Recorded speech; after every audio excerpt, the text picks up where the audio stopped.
Hello बच्चों, कैसे हो आप सब। आज हम करने वाले हैं अध्याय 1 वास्तविक संख्याओं का पार्ट 5 में हम चर्चा करेंगे अपरिमेय संख्याओं के बारे में।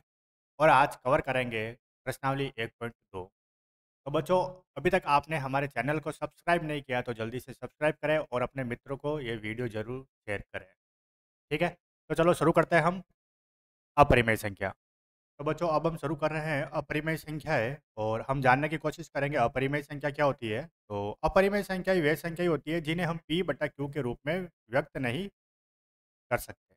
यानी जिन संख्याओं को हम p बटा क्यू के रूप में नहीं लिख सकते, जिन संख्याओं को हम p बटा क्यू के रूप में नहीं लिख सकते, वे सभी संख्याएं अपरिमेय संख्या कहलाती है।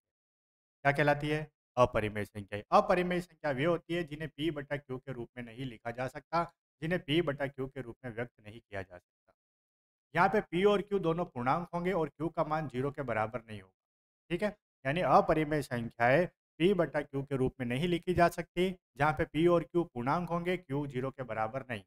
बट p बटा क्यू के रूप में अपरिमेय संख्याओं को लिखा नहीं जा सकता, वे सब अपरिमेय संख्या होगी। ठीक है, दूसरा अपरिमेय संख्याओं का दशमलव निरूपण क्या होगा। अपरिमेय संख्याओं का दशमलव निरूपण। अपरिमेय संख्याओं का जो दशमलव निरूपण होता है वो अशांत अनावर्ती दशमलव के रूप में होगा। किसके रूप में होगा? अशांत अनावर्ती दशमलव के रूप में।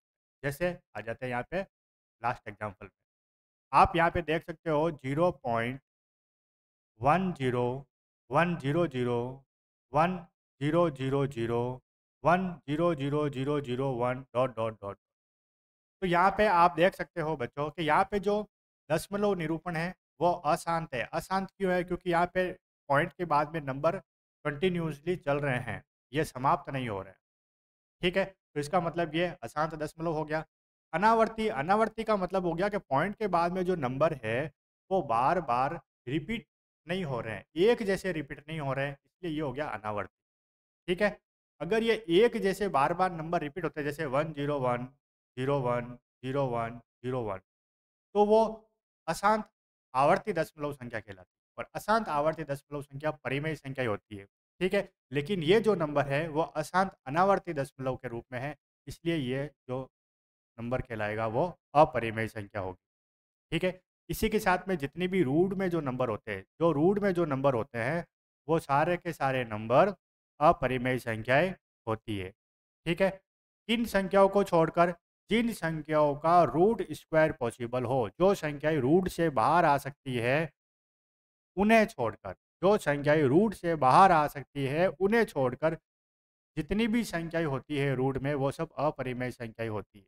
ठीक है, जैसे कि रूट 4। अब रूट 4 को जब हम सॉल्व करेंगे तो रूट 4 का सॉल्यूशन पॉसिबल है। रूट 4 बराबर होता है 2 के बराबर। तो यहाँ पे जो रूट 4 है वो अपरिमेय संख्या नहीं होगी, ये परिमेय संख्या होगी। ठीक है, लेकिन यहाँ पे रूट 2 रूट 3 और रूट 5 है, इस तरह की जो संख्या होती है ये संख्याएं रूट से बाहर नहीं आ सकती, तो ये जो संख्या होगी ये अपरिमेय संख्या होगी। ठीक है, और जो पाई होता है, पाई भी अपरिमेय संख्या की कैटेगरी में आता है।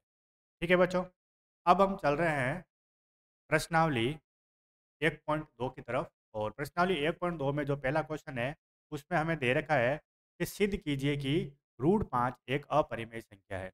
अब हमें क्या करना है? हमें यहाँ पे प्रूफ करना है कि रूट 5 अपरिमेय संख्या कैसे है।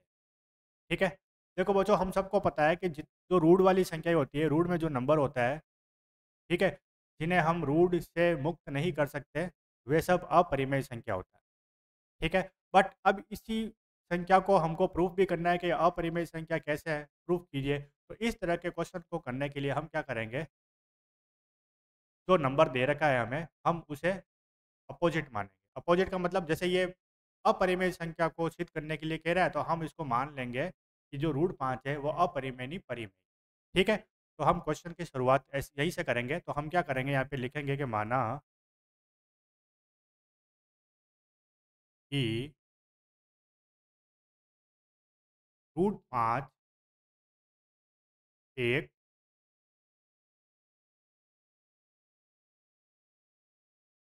परिमेय संख्या है। ठीक है, तो हम क्या मान लेंगे? हम मान लेंगे कि रूट 5 एक परिमेय संख्या है। अब रूट 5 एक परिमेय संख्या है, तो रूट 5 किसके बराबर होगी? परिमेय संख्या क्या होती है? परिमेय संख्या क्या होती है? परिमेय संख्या वो होती है जो P बट्टा Q के रूप में लिखी जाती है। ठीक है? और यहाँ पे Q किसके बराबर नहीं होता है? Q 0 के बराबर नहीं होता है। तो इसका मतलब जो रूट 5 है, इसको भी अपन P बट्टा Q के रूप में लिख सकते हैं। ठीक है ना? और रूट 5 में जो Q होगा, वो भी 0 के बराबर नहीं होगा। तो हम इसका मतलब यहाँ पे लिख सकते हैं कि जो रूट 5 है, वो बराबर होगा P बट्टा Q के। ठीक है? अब यहाँ पे क्या है? यहाँ पर जो Q है, वो 0 के बराबर नहीं। ठीक है? अब यहाँ पे एक चीज़ और मेंशन करनी पड़ेगी कि यहाँ पे जो P बट्टा Q जो हमने लिखा है, यहाँ पे जो परिमेय संख्या होगी P बट्टा Q, ये एक सह-अभाज्य संख्या होगी। ठीक है? और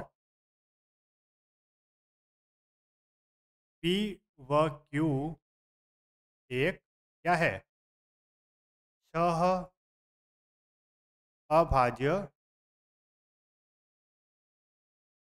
संख्या। यानी यहाँ पे P और जो Q है, वो यहाँ पे एक सह-अभाज्य संख्या होगी। बच्चों, अगर आपको नहीं पता है कि सह-अभाज्य संख्या क्या है, तो पिछली वाली क्लास में मैंने डिटेल में एक्सप्लेन किया है सह-अभाज्य संख्या के बारे में। ठीक है? सह-अभाज्य संख्या वो होती है जिनका एचसीएफ केवल 1 होता है। जिनका एचसीएफ क्या होता है? केवल 1 होता है। ऐसी संख्याएँ जिनका एचसीएफ 1 होता है, वो संख्याएँ सह-अभाज्य संख्या कहलाती है। ठीक है? तो यहाँ पे हमने जो रूट 5 माना, परिमेय संख्या माना, तो इसका मतलब रूट 5 है वो बराबर होगा P बटा Q के रूप में, और जो Q होगा यहाँ पे वो 0 के बराबर नहीं होगा, और यहाँ पे जो P और Q जो दोनों नंबर होंगे वो एक सह-अभाज्य संख्या होगी। इसका मतलब यहाँ पे P और Q का जो एचसीएफ होगा या इनका जो गुणनखंड होगा, वो केवल 1 होगा। क्या होगा? 1। ठीक है? 1 के अलावा इनका कोई भी दूसरा गुणनखंड नहीं हो सकता। क्यों? क्योंकि ये दोनों संख्याएँ क्या है? एक सह-अभाज्य संख्या। ठीक है बच्चों? चलो अब हम आगे चलते हैं। अब ये हम क्या करेंगे, तो यहाँ पे जो Q है, जो बट्टे में, ये जो Q है, इस Q को हम लेके जाएँगे 5 के पास। ठीक है? तो बट्टे में था Q, तो ये 5 के पास में जाएगा, तो ये गुणे में चला जाएगा। तो हम इसको लिख सकते हैं रूट 5Q बराबर P। ठीक है? अब हमें क्या करना है? अब हमें यहाँ से रूट को हटाना है। अब रूट को ऐसे तो नहीं हटा सकते। ऐसा तो नहीं हटा सकते। तो अब इस रूट को हटाने के लिए हम क्या कर सकते हैं? रूट को हटाने के लिए कर सकते हैं कि हम इस नंबर का क्या करें? स्क्वायर करें। लेकिन एक तरफ स्क्वायर करना ये तो नाइंसाफ़ी हो जाएगी, है ना? तो हम क्या करेंगे, ये जो नंबर दे रखा है, इस नंबर के दोनों तरफ क्या करेंगे? स्क्वायर करेंगे। ठीक है? दोनों तरफ स्क्वायर करने से क्या होगा? किसी भी नंबर पर कोई बैड इफ़ेक्ट नहीं पड़ेगा। ठीक है? तो हम यहाँ पे क्या कर रहे हैं? यहाँ पे हम लिख रहे हैं कि दोनों तरफ वर्ग करने पर। क्या लिख रहे हैं? दोनों तरफ वर्ग करने पर। तो हम यहाँ पे लिखेंगे दोनों पक्षों में वर्ग करने पर। जब दोनों पक्षों पर वर्ग करेंगे, तो यहाँ पे हो जाएगा रूट 5Q का होल स्क्वायर, और इधर हो जाएगा P का होल स्क्वायर। अब इन होल स्क्वायर को ओपन करेंगे अपन। तो रूट 5 का स्क्वायर क्या होगा? रूट 5 का स्क्वायर, रूट से स्क्वायर कैंसिल हो जाएगा, तो रूट 5 का स्क्वायर हो गया 5, और Q का स्क्वायर हो गया Q स्क्वायर बराबर, और P का स्क्वायर हो गया P स्क्वायर। ठीक है? अब जो यहाँ पे जो 5 है, क्यूब के पास में जो गुणे में यहाँ पे जो 5 है, इस 5 को हम क्या करेंगे? यहाँ से हटाएँगे, तो ये गुणे में जो 5 है, तो बराबर के अपोज़िट जब जाएगा वो बट्टे में चला जाएगा। यानी जो 5 यहाँ से हटेगा, तो यहाँ 5 कहाँ जाएगा? यहाँ से बट्टे में चला जाएगा। तो हम यहाँ पे लिख सकते हैं, हम यहाँ पे क्या लिख सकते हैं? हम यहाँ पे लिख सकते हैं क्यू स्क्वायर बराबर हो गया पी स्क्वायर बट्टा 5। अब यहाँ पे हमको क्या समझ में आ रहा है? अब यहाँ पे ध्यान से समझने की कोशिश करो। हमारे पास वैल्यू आ गई पी स्क्वायर बट्टा 5। इसका मतलब क्या हुआ? इसका मतलब क्या हुआ? इसका मतलब हुआ कि जो पी स्क्वायर है, उसमें 5 का भाग जाएगा। बट्टे में जब भी संख्या आती है, तो इसका मतलब क्या होता है? कि वो संख्या नीचे वाली संख्या से, यानी ऊपर वाली संख्या नीचे वाली संख्या से क्या होगा? विभाजित होगी, है ना? यानी 5 का भाग पी स्क्वायर में जाता है ना? तो अपन इसको कैसे लिख सकते हैं? हम इसको लिखेंगे, क्या लिखेंगे? क्योंकि पी स्क्वायर 5 से क्या हो रहा है, विभाजित हो रहा है। क्या हो रहा है, विभाजित होता है। अब ध्यान से समझिए बच्चों, अगर पी स्क्वायर 5 से विभाजित होता है तो इसका मतलब पी भी 5 से विभाजित होगा। इसका मतलब क्या हुआ, पी भी क्या होगा, 5 से विभाजित होगा। समझ में आ रही बात? कहने का मतलब अगर कोई वर्ग वाली संख्या किसी संख्या से विभाजित हो रही है तो उस वर्ग वाली संख्या का वर्गमूल भी उस संख्या से विभाजित होगा। ठीक है, तो इसका मतलब क्या हो गया, पी स्क्वायर एक वर्ग संख्या है और पी स्क्वायर 5 से विभाजित हो रहा है। क्यों हो रहा है, क्योंकि 5 इसके बट्टे में है। तो पी स्क्वायर अगर 5 से विभाजित हो रहा है तो इसका मतलब पी भी क्या होगा, 5 से विभाजित होगा। पी भी 5 से विभाजित होगा।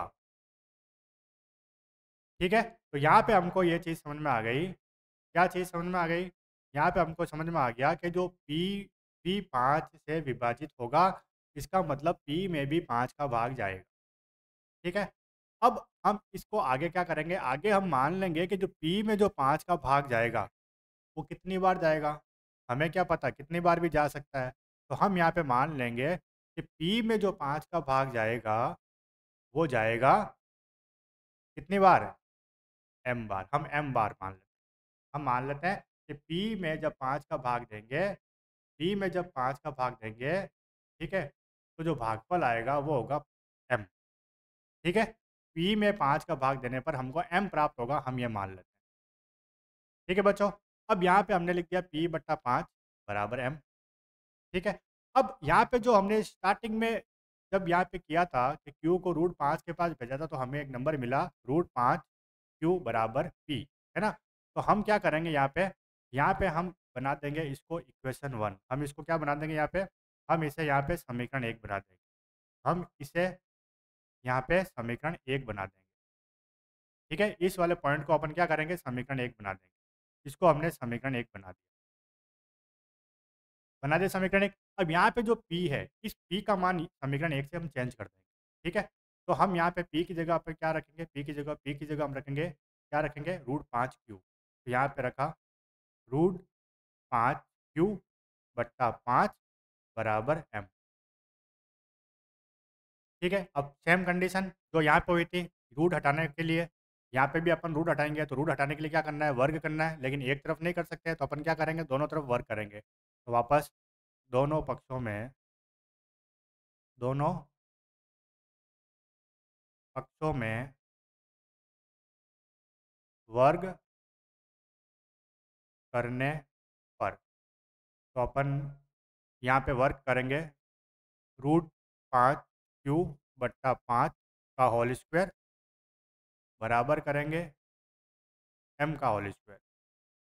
तो यहाँ पे अपन सॉल्व करेंगे, √5 का स्क्वायर मतलब क्या हो गया, 5 ही होगा। क्यू का स्क्वायर क्यू स्क्वायर, और नीचे जो बट्टे में 5 का स्क्वायर हो गया 25 बराबर m स्क्वायर। तो यहाँ पे ये चीज़ क्या हो गई, यहाँ पे हो गया, जब 5 से 25 को कैंसिल करेंगे तो नीचे 5 आ जाएगा। तो ये हमें मिलेगा क्यू स्क्वायर बट्टा 5 बराबर एम स्क्वायर। अब बच्चों इस कंडीशन को ध्यान से देखिए, वापस देखिए ध्यान से अच्छी तरह से। यहाँ पे हमारे पास आ गया है क्यू स्क्वायर बट्टा 5। सेम कौन सी कंडीशन, पी स्क्वायर बट्टा 5 वाली कंडीशन। तो हम जैसे पी स्क्वायर बट्टा 5 में हमने क्या स्टेटमेंट लिया था कि पी स्क्वायर 5 से विभाजित हो रहा है तो क्यू भी 5 से विभाजित होगा। तो उसी तरह सेम कंडीशन यहाँ पे भी अप्लाई करेंगे। तो हमें यहाँ पे देखने को मिल रहा है कि क्यू स्क्वायर बट्टा 5 मतलब क्यू स्क्वायर 5 से विभाजित हो रहा है। तो अगर क्यू स्क्वायर 5 से विभाजित हो रहा है तो इसका मतलब क्यू भी तो 5 से विभाजित होगा। तो सेम, क्योंकि क्यू स्क्वायर 5 से विभाजित होता है, क्यू स्क्वायर 5 से विभाजित होता है, तो इसका मतलब क्या हुआ, इसका मतलब क्या हुआ, केवल क्यू भी तो 5 से विभाजित होगा। बिल्कुल होगा। तो हम क्या लिखेंगे? क्यू भी 5 से विभाजित होगा। क्यू भी 5 से विभाजित होगा। तो बच्चों, अब यहाँ पे ध्यान से समझिए, अच्छी तरह से समझिए। हमें प्रश्न में प्रूफ करना है कि भी √5 एक अपरिमेय संख्या है, ठीक है। लेकिन अपरिमेय संख्या को प्रूव करने के लिए हमने इसको अपोजिट यानी √5 को हमने परिमेय संख्या माना। अब परिमेय संख्या माना तो वो परिमेय संख्या किस रूप में थी? p बटा q के रूप में। q 0 के बराबर नहीं था। और p और q जो दोनों संख्या है वो एक कौन सी संख्या थी? सह अभाज्य संख्या। कौन सी संख्या थी? सह अभाज्य संख्या। यानी p और q अगर सह अभाज्य संख्या है तो p और q का केवल सिर्फ एक ही गुणनखंड हो सकता है, वो है 1। यानी 1 के अलावा, यानी 1 के अलावा इसका कोई दूसरा गुणनखंड नहीं होना चाहिए। समझ में आ गया? यानी P और Q का एक के अलावा कोई दूसरा गुणनखंड नहीं होना चाहिए। ठीक है? अब यहाँ पे हमको देखने को क्या मिल रहा है कि P भी 5 से विभाजित हो रहा है और Q भी 5 से विभाजित हो रहा है। तो इसका मतलब क्या हो गया? P और Q का एक और गुणनखंड हो गया जो है 5। क्या हो गया? 5। क्यों? क्योंकि P में भी 5 का भाग जा रहा है और Q में भी 5 का भाग जा रहा है। और हमने यहाँ पे माना कि यह एक सहअभाज्य संख्या है। परिमेय संख्या में हमने माना यह एक सहअभाज्य संख्या है। लेकिन सहअभाज्य संख्या एक के अलावा किसी और संख्या से विभाजित नहीं हो सकती। ठीक है? क्योंकि उसका केवल एक ही गुणनखंड होता है, वो होता है 1। लेकिन यहाँ पे क्या हुआ? यहाँ पे क्या हुआ? यहाँ पे एक के अलावा 5 भी उसका गुणनखंड है ना? तो ये क्या पॉसिबल है क्या? ये पॉसिबल है क्या? ये पॉसिबल नहीं है। ये कभी भी नहीं हो सकता है कि कोई भी सहअभाज्य संख्या एक के अलावा किसी और संख्या से विभाजित हो। ठीक है? तो हम यहाँ पे क्या लिखेंगे? हम यहाँ पे क्या लिखेंगे? हम यहाँ पे लिखेंगे क्योंकि यह एक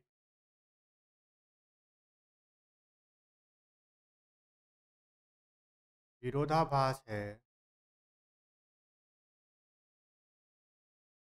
विरोधाभास है कि परिमेय संख्या परिमेय संख्या P बट्टा Q में P और Q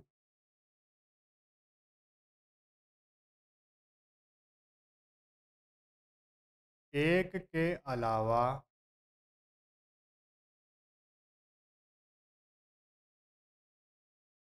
पाँच से भी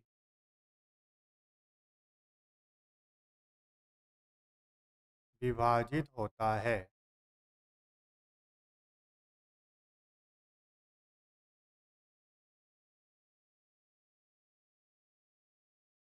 अतः तो इसका निष्कर्ष क्या निकलेगा? इसका निष्कर्ष यह निकलेगा, अतः √5 एक अपरिमेय संख्या है। √5 एक क्या होगा? अपरिमेय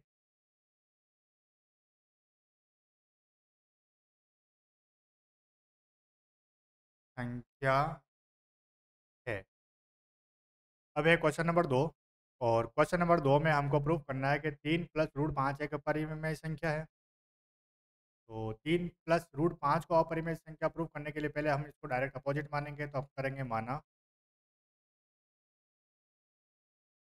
3 प्लस √5 एक परिमेय संख्या है। एक परिमेय संख्या है। हम इसको एक परिमेय संख्या मान लेंगे। सबसे पहले क्या मानेंगे? ये एक परिमेय संख्या है।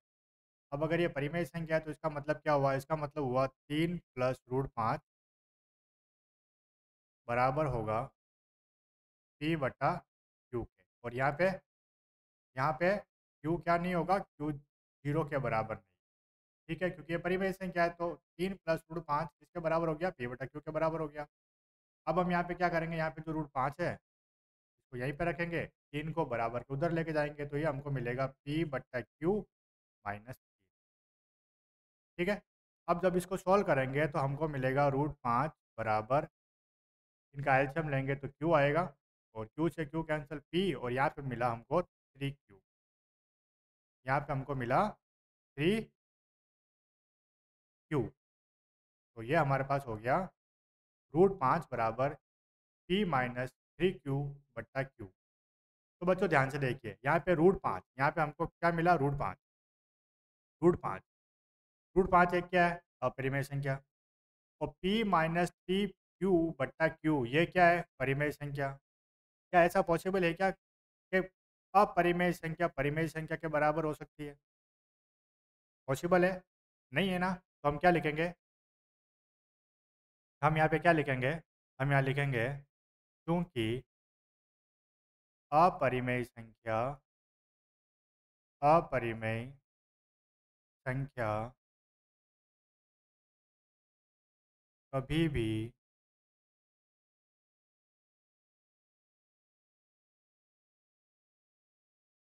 परिमेय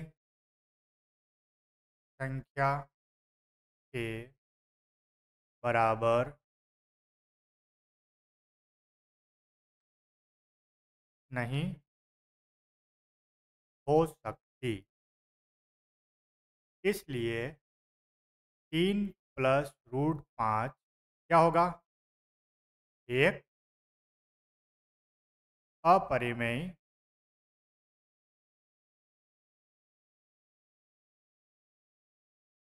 संख्या है। ठीक है बच्चों, इस प्रकार 3 प्लस रूट 5 एक क्या होगी? अपरिमेय संख्या होगी। क्यों? क्योंकि अपरिमेय संख्या कभी भी परिमेय संख्या के बराबर नहीं हो सकती। इसी तरह हम चलेंगे नेक्स्ट क्वेश्चन में, और नेक्स्ट क्वेश्चन नंबर 3 और थर्ड का जो पहला क्वेश्चन है वो दे रखा है 1/√2। तो हम यहाँ पे लिखेंगे 1/√2 को क्या प्रूव करना है? अपरिमेय संख्या। तो हम क्या करेंगे? इसको अपोजिट मानेंगे, तो अपन करेंगे माना, यहीं से स्टार्ट करेंगे क्वेश्चन को। माना 1/√2 क्या है? 1/√2 एक परिमेय संख्या है, एक परिमेय संख्या है। तो जब इसको परिमेय संख्या मान लेंगे तो इसका मतलब क्या हो गया? इसका मतलब हो गया 1/√2 है वो किसके बराबर होगा? 1/√2 है वो बराबर होगा पी बटा क्यू के। अब यहाँ पे क्यू क्या नहीं है? Q not equal to zero, Q zero के बराबर नहीं है। ठीक है, अब हमको क्या करना है? इसको सॉल्व करना है। तो अब देखो यहाँ पे 1/2 है। अगर मैं क्या कर रहा हूँ, मैं इस संख्या को कर रहा हूँ उल्टा, यानी 1/√2 को मैं लिख सकता हूँ ना √2/1 लिख सकता हूँ। तो इसको उल्टा कर रहा हूँ, तो ये संख्या भी क्या हो जाएगी? उल्टी हो जाएगी। तो ये हो गया Q/P। तो हमारे पास क्या हुआ? √2/1। तो √2/1 को मैं केवल √2 लिख सकता हूँ। तो √2 बराबर हो गया Q/P। अब ध्यान से देखिए, √2 क्या है? √2 क्या है? √2 कौन सी संख्या है? √2 एक अपरिमेय संख्या है, और P/Q क्या है? P/Q एक परिमेय संख्या है। क्या यह संभव है कि अपरिमेय संख्या परिमेय संख्या के बराबर हो सकती है? नहीं हो सकती, संभव नहीं है। तो हम क्या लिखेंगे? हम क्या लिखेंगे? क्योंकि अपरिमेय संख्या अपरिमेय संख्या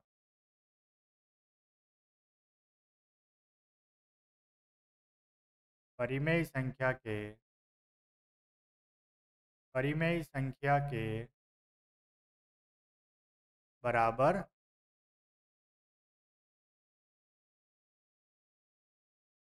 नहीं हो सकती है। इसलिए इसलिए क्या होगा? इसलिए क्या होगा? इसलिए 1/√2 क्या होगा? इसलिए 1/2 एक कौन सी संख्या होगी? अपरिमेय संख्या है। ठीक है, इसी प्रकार अपन करेंगे थर्ड का सेकंड क्वेश्चन जो हमें दे रखा है वो है 7√5। तो सेम हम करेंगे, माना 7√5 जो संख्या है वो एक परिमेय संख्या है। हम इसे एक परिमेय संख्या मानेंगे।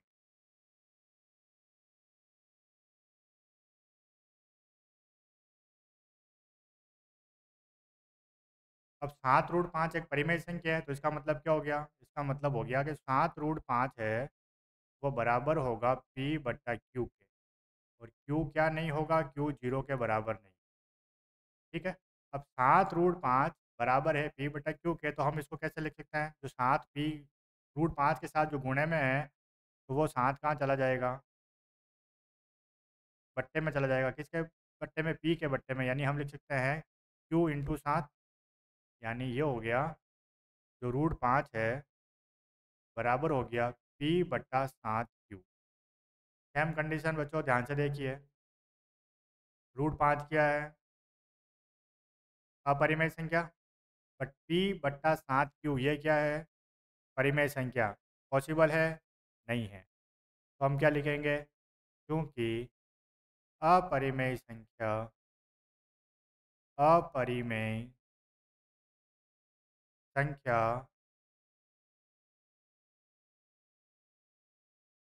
परिमेय संख्या के परिमेय संख्या के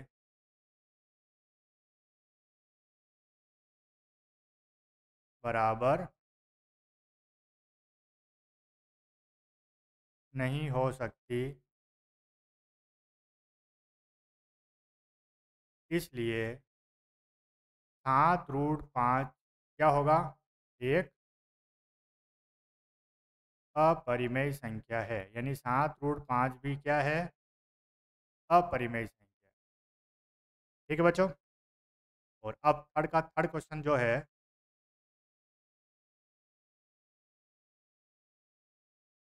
वो दे रखा है 6 + √2। हमको प्रूव करना है कि 6 + √2 एक अपरिमेय संख्या है। तो इसकी शुरुआत भी अपन वैसे ही करेंगे। माना 6 + √2 क्या है? एक परिमेय संख्या। इसकी शुरुआत परिमेय संख्या से करेंगे। एक परिमेय संख्या है। बच्चों कोई भी क्वेश्चन आ जाए जिसमें पूछे कि सिद्ध कीजिए कि अपरिमेय संख्या है, तो ऐसे क्वेश्चन की शुरुआत अपन कहाँ से करेंगे? परिमेय संख्या मानकर ही करेंगे। यानी माना 6 + √2 एक परिमेय संख्या है। तो इसका मतलब क्या हो गया? इसका मतलब हो गया कि 6 + √2 बराबर होगा पी बट्टा क्यू के। और क्यू जीरो के बराबर नहीं होगा। ठीक है। तो यहाँ पे लिखा √2 बराबर पी बट्टा क्यू। वो 6 कहाँ जाएगा? माइनस में चला जाएगा। ठीक है। अब इसको सॉल्व कर देते हैं कि √2 बराबर एलसीएम हो गया क्यू। क्यू से क्यू गया पी और ये हो गया 6 क्यू। ध्यान से देखिए। √2 क्या है? अपरिमेय। और p माइनस 6 क्यू बट्टा क्यू क्या है? परिमेय। संभव है कि अपरिमेय और परिमेय बराबर हो सकता है? नहीं हो सकता। तो अपन क्या लिखेंगे? चूंकि अपरिमेय संख्या अपरिमेय संख्या परिमेय संख्या के बराबर परिमेय संख्या के बराबर नहीं हो सकती। इसलिए 6 + √2 एक अपरिमेय संख्या है।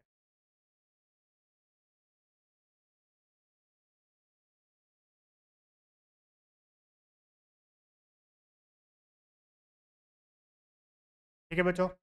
तो बच्चों हमने प्रश्नावली 1.2 में ये समझा कि किस तरह से हमें सिद्ध करना है कि कोई भी संख्या अपरिमेय संख्या किस प्रकार होती है। ठीक है।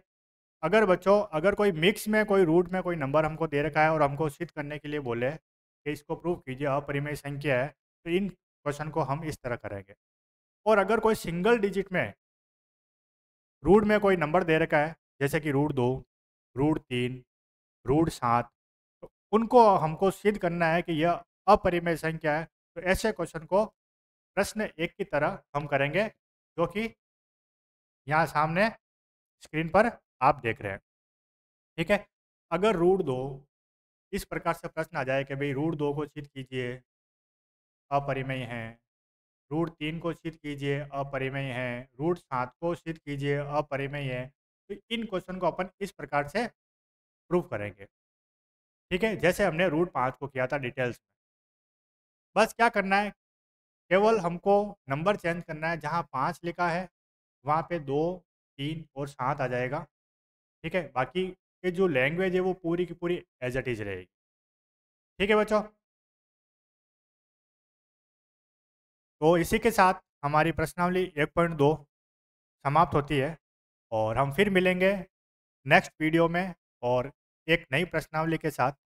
और आपको अगर हमारा ये कंटेंट, हमारा ये वीडियो अगर अच्छा लगता है तो आप ज़रूर अप्रिशिएट कीजिए, लाइक कीजिए और शेयर कीजिए और चैनल को सब्सक्राइब ज़रूर कीजिए। और आप हमें कमेंट्स करके बता सकते हैं कि नेक्स्ट वीडियो कौन से चैप्टर की स्टार्ट करनी है। ठीक है बच्चों, ओके, आज के लिए यहीं तक। Thank you. जय हिंद।